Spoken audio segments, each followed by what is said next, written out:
within that, there are also, I think, some signs of very strong optimism. One is that the elected government of Gaza is working. It operates.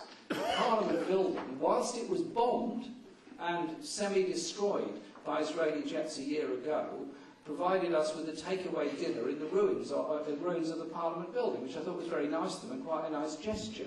Certainly the food was more edible than some of the stuff you get in other places. It was really good. They were wanting to get the impression across, quite correctly, that they're doing their best to run a democracy in those kind of difficulties and that kind of condition. Now, if the convoys and the aid convoys, with persistence, can get there and deliver aid, if a dedicated group of members of Parliament can get there to show an act of solidarity with fellow citizens of this planet, then what is it that is stopping the European Union, the United States, the UN and everybody else saying to Israel, you broke the law, you bombed illegally, you used illegal weapons, you're imprisoning an entire population, you continue to imprison those elected representatives, and still no sanctions being made against Israel? Surely our call has to be now for economic sanctions against Israel for its illegal activities.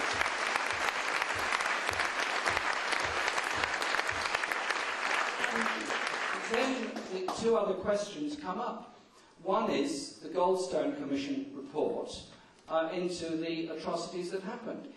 If you've read Goldstone or summaries of Goldstone, you'll see it's an incredibly painstaking document. They went to the most enormous effort to collect the evidence and the information and put it together, and Goldstone presented it to the UN Human Rights Council, as he was bound to do.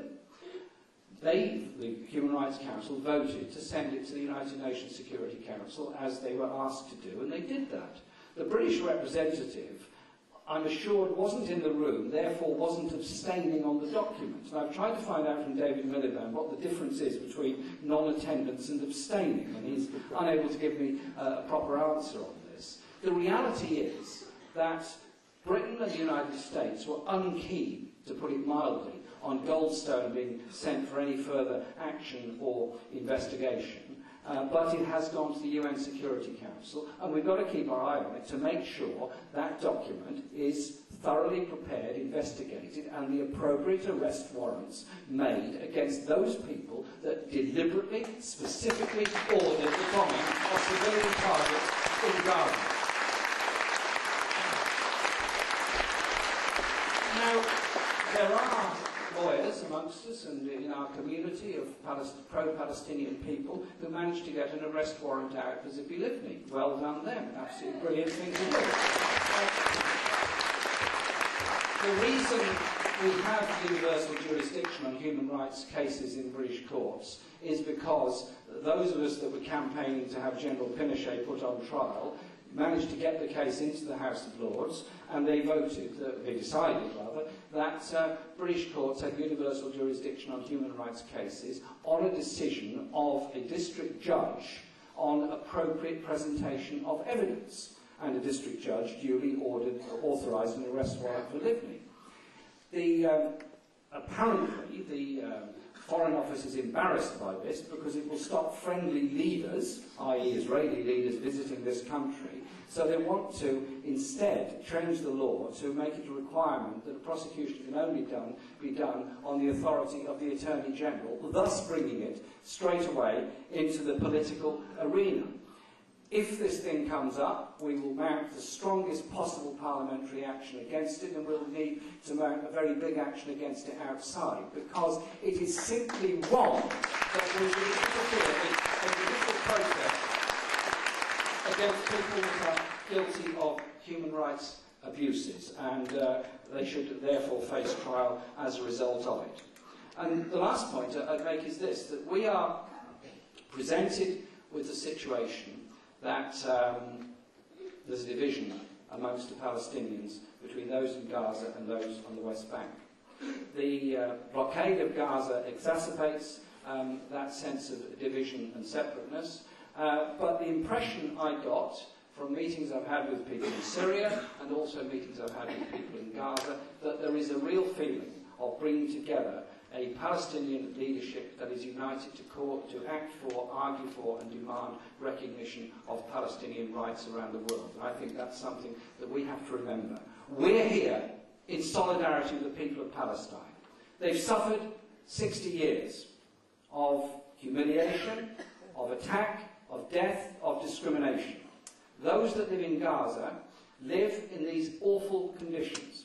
And the sadness is, you're walking amongst the rubble. You're walking in the awful conditions. Go to the top of what passes for a hill in Gaza, look over some other destroyed buildings and you see the fence, you see the barbed wire, you see the watchtowers. And beyond that, you see a very high standard of living in shopping malls and all the rest of it. It's the first world right up against something worse than the third world conditions that people of Gaza face. We're concerned, rightly, about the situation in Haiti. We're concerned rightly about aid being necessary for the people of Haiti. But the cause in Haiti was an earthquake. The cause in Gaza is a political decision made by Israel to impoverish the people of Gaza. The cause is the specific way in which the Western countries walk by on the other side and allow this abuse of human rights to continue. There are brave people in Israel who speak out against it. There are brave people all around the world who speak out against it. We have to double, redouble, then redouble again our efforts in solidarity with all the people of Palestine to end the blockade, to end the siege, to gain recognition, to have those prisoners released and allow the people of Palestine the right to live, the right to work, the right to travel, the right to their own democracy, the right to their own life, that they are destroyed. It's destroyed by the actions of Israel, but also by the way in which Western countries provide the arms, provide the credit, provide the aid that allow this disgusting breach of the human rights of millions of people in Palestine and the West Bank to continue. Our job, friends, is solidarity with all the people of Palestine. Thank you very much.